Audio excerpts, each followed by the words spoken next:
ये क्या करें, न्यूनतमीकरण यानी कि मिनिमाइज करना है। यहाँ ऑब्जेक्टिव फंक्शन यहाँ दिया हुआ और यहाँ पे इनके कुछ ब्यौरे दिए गए। तो पहले लिखेंगे दिए गए असमीकाओं या रैखिक असमीकाओं को रैखिक समीकरण में या रैखिक समीकरणों में बदलने पर क्या हो जाएगा, यहाँ रैखिक समीकरण में बदलेंगे तो x + 2y = में 8 और यहाँ हो जाएगा 3x + 2y = में 12। चलिए तो हम लोग इसके लिए यहाँ पर इसका 2 चार्ट बना लेते हैं। ठीक है, ध्यान से देखिएगा। यहाँ पर देखिए 2 हम लोग चार्ट बना लेते हैं। x y, x का 0 रखेंगे तो y का 4, y 0 रखेंगे तो x का 8, x y, x 0 रखेंगे तो y का 6, y 0 रखेंगे तो x का 4। चलिए अब इसके लिए हम लोग यहाँ पे इसका आलेख बनाते हैं। चलिए अब हम लोग यहाँ ध्यान से देखते हैं। हम लोग यहाँ ले लेते हैं आपका x अक्ष, ठीक है, और इस पर यहाँ ले लेते हैं y अक्ष। चलिए ध्यान से देखिए, x डैश y और यहाँ पर है आपका y डैश।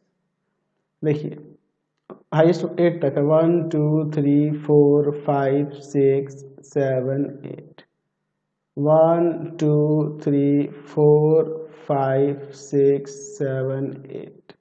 तो देखिए 0 4 1 2 3 4 0 4 ये हो जाएगा, 8 0 ये हो जाएगा, 8 0।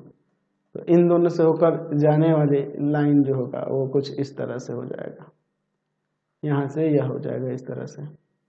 ठीक है, और आपका इसका इक्वेशन दिया हुआ है, इसका इक्वेशन है ऊपर आपका x + 2y = 8, x + 2y = 8। ये आपका डार्क ही होगा क्योंकि ये लेस देन और इक्वल टू दोनों भी दिया हुआ था।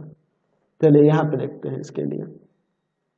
देखिए इसके बाद यहाँ दिया है 0 6, तो 0 6 यहाँ हो जाएगा 0 6 और फिर 4 0 1 2 3 4 0 ये हो जाएगा। तो इन दोनों से होकर जाने वाले लाइन की बात करेंगे तो वो दोनों इन दोनों पॉइंट से होकर जाने वाला लाइन कुछ इस तरह से हम लोग खींचेंगे। ठीक है, यहाँ पर हो जाएगा। इसका समीकरण क्या था, तो इसका समीकरण है 3x + 2y = 12, 3x + 2y = में 12। चलिए अब इसके बाद हम लोग इसको देखते हैं, हम लोग असमीकाओं की जांच करेंगे 0 0 पर। चलिए देखते हैं, तो यहाँ हम लिख सकते हैं 0 0 पर असमीकाएं।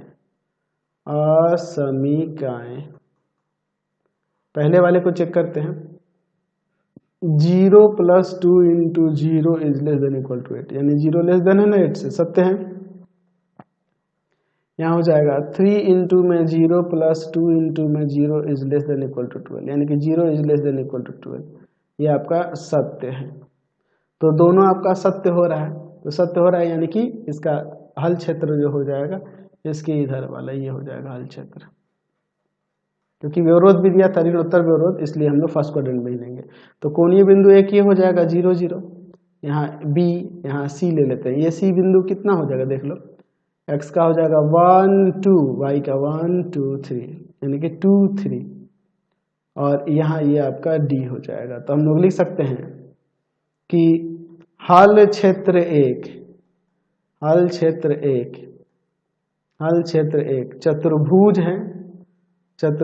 है जिसके कोणीय बिंदु O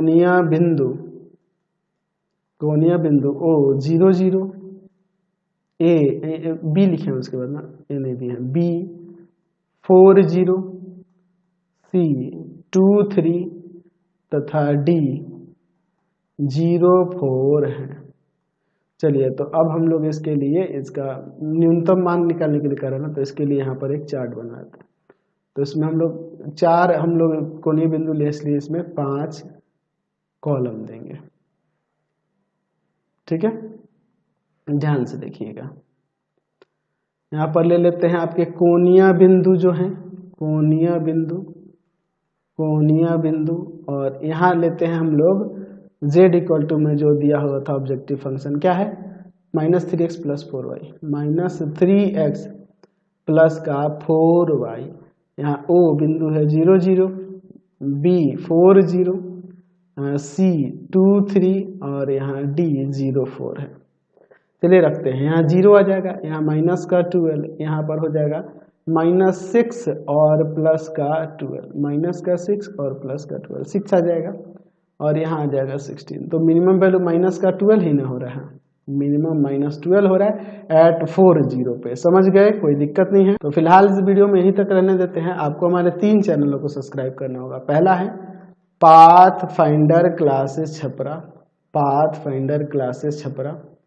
दूसरा है आपके पास भारती भवन रविकांत सर, भारती भवन रविकांत सर, रविकांत सर। और तीसरा चैनल है रविकांत सर के नाम से। तीनों को सब्सक्राइब कर लेंगे और इससे रिलेटेड वीडियो के लिए सीधे डिस्क्रिप्शन में जाएंगे। इससे रिलेटेड नोट्स के लिए गूगल पे जाकर सर्च करेंगे www.ravikantsir.in और यहाँ जाकर आप सभी क्लासेस के नोट्स और उनके PDF को डाउनलोड कर सकते हैं, पढ़ सकते हैं। इंस्टाग्राम और फेसबुक पे जाके पाथ फाइंडर क्लासेस छपरा को लाइक एंड फॉलो करना नहीं भूलेंगे। Thanks for watching the video.